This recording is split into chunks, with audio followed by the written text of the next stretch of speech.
السلام علیکم ورحمۃ اللہ وبرکاتہ۔ الحمد للہ وکفا وسلام علی حبیبہ المصطفیٰ، اما بعد فاعوذ باللہ من الشیطان الرجیم، بسم اللہ الرحمن الرحیم۔ ولا تقولوا لمن يقتل في سبيل الله اموات بل احیاء ولكن لا تشعرون، صدق اللہ مولانا العظیم۔ بارگاہ رسالت معاب صلی اللہ علیہ وسلم میں درود پاک کا ہدیہ پیش کریں۔ اللہم صل علی سیدنا و مولانا محمد معدن الجود والکرم وآلہ واصحابہ الکرام وابنہ الکریم وبارک وسلم صلاة دائمة سرمدا ابدا۔ عزیزان گرامی وقار، آج کی محرم الحرام کی اس مجلس میں آپ کے سامنے میں بیان کرنے کی غرض سے حاضر نہیں آیا ہوں۔ آپ کے 10 روزہ جو محرم کی مجالس یہاں پر چل رہے ہیں، معمول کے مطابق چلتے رہیں گے اور اس سے آپ نصیحت حاصل کرتے رہیں گے۔ آج جمعہ کا دن ہے، محرم کا یہ دوسرا جمعہ ہے۔ اس جمعہ میں صرف اور صرف برکت حاصل کرنے کے لیے حاضر آیا ہوں اور دعا کر کے میں رخصت ہو جاؤں گا، اس لیے کہ سرکار سید الشہداء امام علی مقام امام حسین اعظم رضی اللہ تعالیٰ عنہ کی بارگاہ میں خراج عقیدت پیش کرنا، در حقیقت ہم ان کا مقام اور ان کا بلند مرتبہ بیان کر کے اپنی تعریف کر لیتے ہیں، اس لیے کہ جو ان کی تعریف کرتا ہے اللہ اس کا مرتبہ بلند کر دیتا ہے۔ ایک بات یاد رکھیں، ہم حسینی ہیں اور حسین اعظم امن کا پیغام دینے والوں کو کہتے ہیں۔ سید الشہداء امام علی مقام امام حسین رضی اللہ تعالیٰ عنہ ظلم کے خلاف ہی تو کھڑے تھے، اور انہوں نے اپنی پوری زندگی میں یہ ثابت کر دکھایا ہے، موت و حیات صرف اس دنیا سے مر جانے اور کٹ جانے کا نام نہیں ہے۔ جو رسول پاک صلی اللہ علیہ وسلم کی محبت میں مر جاتا ہے، اللہ اسے ہمیشہ زندہ رکھتا ہے۔ آج صرف 2 چند نصیحتیں آپ کے سامنے رکھتا ہوں کہ بہت سارے لوگ امام حسین کا غم مناتے ہیں کہ ان کی شہادت ہو گئی، کربلا میں ان کے بچے شہید ہو گئے اور ان کا پورا خاندان جس آزمائش میں مبتلا تھا، یہ سب بیان کرنے کے بعد روتے ہیں، دھوتے ہیں، سب کچھ غم فطری بات ہے، جو بھی سنے گا اس کو غم ہوتا ہے۔ لیکن میں یہ پوچھنا چاہتا ہوں، اگر صحیح معنوں میں امام حسین کا غم ہی ہے آپ، اور صحیح معنوں میں ان سے محبت کی وجہ سے غم کرتے ہو،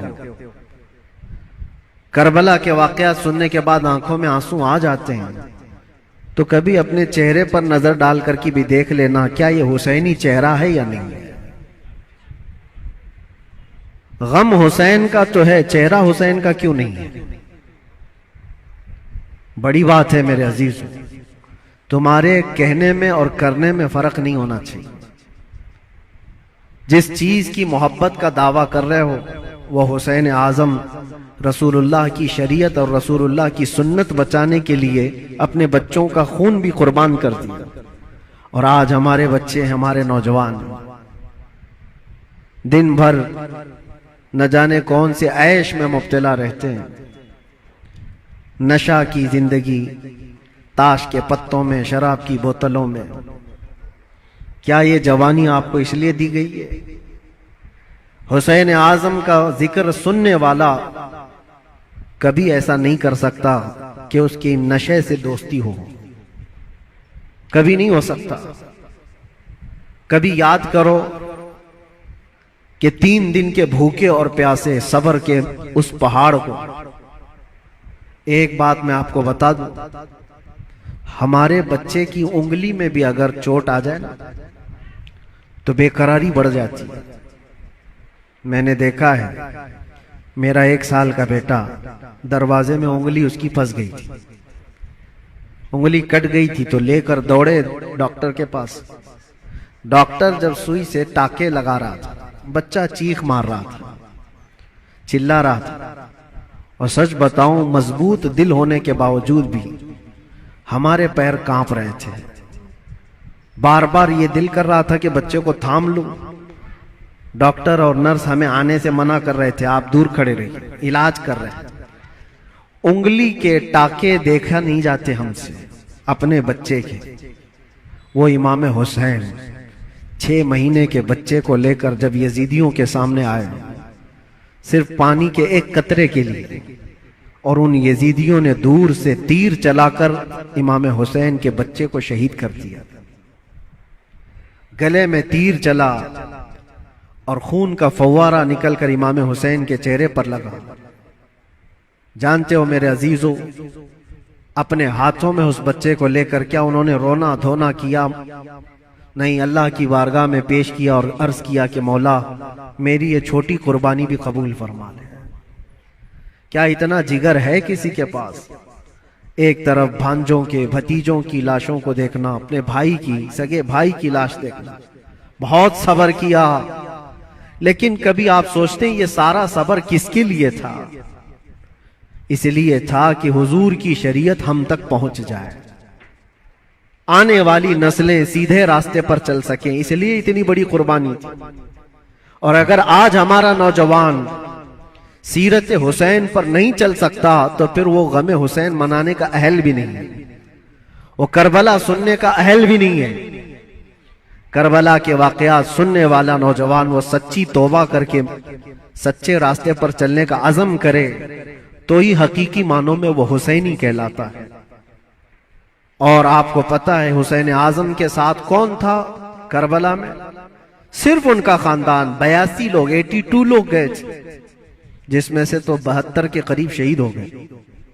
عورتیں بچی تھی، آپ کی بہن اور آپ کی بیوی، آپ کی بیٹی، یا عورتیں جب قیدی بن کر کے جا رہی تھی۔ لوگ الٹا سیدھا بیان کرتے ہوں گے، لیکن صحیح معنوں میں روایت یہ ہے کہ ان اہل بیت کی خواتین کو اس حالت میں بھی پردے میں دیکھا گیا ہے۔ اہل بیت کی کوئی عورتیں بے حجاب نہیں تھی، وہ اپنے پردے کی پابندی کر رہی تھی، جیسے چاہے ویسے۔ آپ کو ایک بات بتاتا ہوں، جب امام حسین کا سر لے کر کے دمشق میں پہنچے، دمشق میں جب پہنچے تو پورے لوگ سر امام حسین کو دیکھنے کے لیے بھیڑ لگائے ہوئے تھے۔ تو اس وقت حضرت بی بی سکینہ جو 9 سال کی تھی، امام حسین کی بیٹی، وہ بھی چل رہی تھی۔ ایک صحابی وہاں دمشق میں رہتے تھے حضور کے، ان کی عمر زیادہ تھی، 80 سال کے قریب کے تھے۔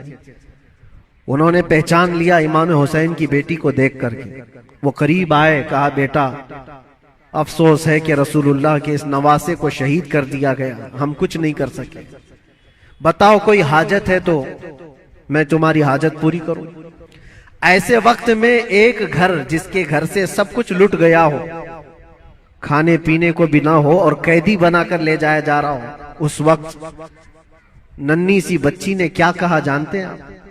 کہا اے میرے نانا کے صحابی، یہ جو میرے باپ کا سر نیزے پر ڈال کر لے جا رہے ہیں، اس کو تھوڑا آگے کر دیجئے، یہ جلوس میں آگے کر دیجئے۔ کہا کیوں ایسا کہہ رہے ہو؟ کہا اس لیے کہ اس سر کو دیکھنے کے لیے بھیڑ جمع ہو رہی ہے، اور وہ سر دیکھتے دیکھتے لوگ ہماری عزتوں کو بھی دیکھ رہے ہیں، ہماری طرف بھی دیکھ رہے ہیں، ہماری بے پردگی نہ ہونے پائے۔ جو سر دیکھنا چاہتے ہیں وہ سر دیکھیں، ہم تو کم سے کم محفوظ رہیں۔ اس عالم میں بھی اپنے پردے کی حفاظت کرنے والی اہل بیت کی وہ چھوٹی سی بچی پر قربان جاؤ۔ آج ہماری بھی عورتیں ہیں، عورتوں کو اس کربلا کے واقعے سے یہ سیکھنا چاہیے کہ جتنے عیش پرستی میں دنیا تمہیں آج باہر دعوت دے کر بلا رہی ہے، میری بہنوں یہ حقیقی زندگی نہیں، اسلامی زندگی یہ ہے کہ رسول اللہ صلی اللہ علیہ وسلم کے اہل بیت سے جڑے ہوئے ہر خاتون نے ایسی زندگی گزاری ہے کہ کسی اجنبی نے زندگی بھر ان کے کسی چیز کو دیکھا نہیں ہے۔ اللہ کرے کہ ہمیں وہ زندگیاں نصیب ہوں۔ بس میرا یہ پیغام ہے کہ حسین اعظم کو سننے کے لیے صرف رونا دھونا ضروری نہیں، بلکہ حسین اعظم کو سننے والے کو یہ عزم اور حوصلہ رکھنا چاہیے کہ میں اپنی خواہشات کو مار کر کے اللہ کی رضا کے لیے جیوں گا، اللہ کی رضا کے لیے جیوں گا۔ جو بری عادتیں زندگی میں آتی ہیں اس کو ترک کرنا یہ بھی ایک بہت بڑا عزم ہے، ایک بہت بڑا حوصلہ ہے۔ نوجوانوں سے میں گزارش کروں گا، آج پوری دنیا تمہاری طرف دیکھ رہی ہے۔ آج جانتے ہیں ہماری قوم کو کیا کیا الزامات ہیں کہ نشہ تمہارے ہاں بکتا ہے، نشہ تم کرتے ہو، جھوٹ تم بولتے ہو، چوریاں تمہارے محلے میں ہو رہی ہیں، بہت ساری آوارگیاں۔ یہ سب باتیں کیوں آئی تمہارے اندر؟ رسول اللہ صلی اللہ تعالی علیہ وسلم کے خاندان سے محبت کرنے والے، اہل بیت سے محبت کرنے والے اپنے معاشرے میں ایسے تو نہیں رہ سکتے۔ جس رسول نے کہا صفائی آدھا ایمان ہے، آج ہمارے محلوں میں صفائی نہیں۔ بات صرف یہی ہے کہ صرف زبان سے حسین حسین کہہ لینے کا نام حسینی نہیں ہوتا، حسینی نہیں ہوتا۔ اپنے عمل سے یہ ثابت کر کے دکھاؤ کہ ہم حسینی کردار رکھتے ہیں، یزید سے آج بھی نفرت رکھتے ہیں۔ اور آخری بات، حکومتیں سب کی جائیں گی، آج جو تخت پر بیٹھے ہوں کل اتر جائیں گے۔ یزید 3 سال تک حکومت کیا، اپنے 3 سالہ دور میں اس نے بہت ظلم کیا، لیکن تختہ ختم ہو گیا، یزید مر گیا۔ مجھے بتاؤ آج پوری کائنات میں جھنڈا یزید کا لہراتا ہے یا حسین کا لہراتا ہے؟ وجہ یہی ہے، حق کے لیے جو کھڑا ہوا رب تعالیٰ اسے قیامت تک زندہ رکھتا ہے۔ اسی لیے ہمیشہ اس بات کو یاد رکھو میرے عزیزو، ظلم کرنے والے ظلم کرتے رہیں گے، مصائب آتے رہیں گے، مصیبتیں آتی رہیں گی، مشقتیں آتی رہیں گی۔ اندھیرا ہوگا تو اللہ تعالیٰ کی طرف سے اجالا بھی ضرور آئے گا، اجالا ضرور آئے گا۔ اللہ تبارک و تعالی حق کے ساتھ ہمیشہ قائم رہنے کی توفیق عطا فرمائے۔ بس میں آج اتنی نصیحت پر اپنی گفتگو ختم کرتا ہوں، اور دعا کے لیے میں حاضر آیا تھا۔ دعا کرتا ہوں، میرا ایک چھوٹا سا یہ میسج تھا، اس لیے کہ میں ایک چیز آپ کو یہ بھی بتا دوں کہ میں آپ کی اسی جامع مسجد کا امام بھی رہ چکا ہوں الحمدللہ۔ ہمارے بچے یہاں پر ہیں، ہمارے برسوں سے سننے والے سامعین یہاں پر موجود ہیں۔ ہو سکتا ہے کچھ لوگوں کے لیے نیا ہوگا، لیکن چونکہ 15 سال گزر گئے تو 15 سال میں بہت سارے معاملات بھی گزر جاتے ہیں۔ کچھ لوگوں نے ہماری امیج کو، ہماری چھوی کو بہت بگاڑ کر کے پیش کیا گیا ہے۔ یہ آئیں گے تو ہلچل مچ جائے گی، ایسا ہوگا ویسا ہوگا، بڑکاؤ ہوگا۔ میرے عزیزو ایک بات یاد رکھو، جو حسین اعظم سے تعلق رکھتا ہے وہ کبھی بھی آتنک سے تعلق نہیں رکھ سکتا، اس کا کوئی تعلق نہیں ہوگا۔ ہاں، جو یزیدی ہوگا وہ یزید کے کردار کے ساتھ ظلم کر سکتا ہے، لیکن حسین اعظم کے کردار کو سینے سے لگانے والا وہ اپنے اوپر مصیبتوں کے پہاڑ اٹھا تو لے گا، لیکن فساد اور فتنہ مچانے کی کبھی کوشش نہیں کرے گا۔ الحمدللہ آج میں یہ آپ کے سامنے اس لیے اظہار کے ساتھ کہہ رہا ہوں کہ ہمارا مقصد کسی بھی جگہ پر فتنہ فساد پھیلانا نہیں ہے، لا اینڈ آرڈر کو خراب کرنا نہیں ہے۔ ہم اپنے زبان سے جو بھی بات عرض کرتے ہیں وہ حق کے لیے بات عرض کرتے ہیں، نوجوانوں کی اصلاح کے لیے کرتے ہیں۔ یہاں پر بڑے لوگ گواہ ہوں گے اسی مسجد کے، وہ بچے جو 24 گھنٹے نشے میں رہتے تھے، الحمدللہ 60 سے زیادہ نوجوان میرے ساتھ اسی مسجد میں اعتکاف پہ بھی بیٹھے تھے۔ جانتے ہوں گے پرانے لوگ، اور اب تو بچے بڑے بھی ہو گئے اور یہاں تک کہ مسجد کی کمیٹی میں بھی آ گئے۔ بہت سارے لوگ، بچپنا ہوگا، جوانی آئے گی، بڑھاپا بھی ہوگا۔ پہلے کے لوگ بھی یہاں پر جو مجھے جانتے ہیں، ہمارا ایک ہی مقصد ہوتا ہے، ایک ہی مقصد ہے۔ وہ مقصد کیا ہے؟ کہ محمد سے وفا تو نے تو ہم تیرے ہیں، یہ جہاں چیز ہے کیا، لوح و قلم تیرے ہیں۔ بگڑے ہوئے راستے تمہیں وہاں سے نکال کر لانا، اس راستے پر تمہیں قائم رکھنا جو راستہ تمہیں سیدھے اس مسجد سے لے کر مدینے تک پہنچا دیتا ہو، تاجدار مدینہ صلی اللہ علیہ وسلم کے قدموں تک پہنچاتا ہو، اس راستے پر تمہیں لا کر کھڑا کرنا، بس یہ ہمارا مقصد ہے۔ باقی کسی کو جوش دلانا، کسی کو اکسانا، کسی کو فتنہ اور فساد میں لانا کبھی ہم نے پہلے نہ کیا تھا اور نہ ہی کرنا ہے۔ ہاں اگر کسی کو ایسا لگتا ہو تو یہ ان کی خام خیالی ہے، بس ہم تو یہ کہیں گے یا رسول اللہ تیرے غلاموں کا نقش قدم ہے راہ خدا، وہ کیا بہک سکے جو یہ چراغ لے کے چلے، وہ کیا بہک سکے جو یہ سراغ لے کے چلے۔ بس آخری میسج یہی ہے کہ محمد سے وفا تو نے تو ہم تیرے ہیں، یہ جہاں چیز ہے کیا لوح و قلم تیرے ہیں، زندگی تمہاری اپنی نہیں ہے، یہ اللہ کے رسول کے لیے دی ہوئی زندگی ہے۔ میرے مرشد گرامی حضور تاج الشریعہ بدر الطریقہ رحمت اللہ تعالی علیہ یہ کہہ کر کے گئے، زندگی یہ نہیں کسی کے لیے، زندگی ہے نبی کی نبی کے لیے، نہ سمجھ مرتے ہیں زندگی کے لیے، جینا مرنا ہے سب کچھ نبی کے لیے۔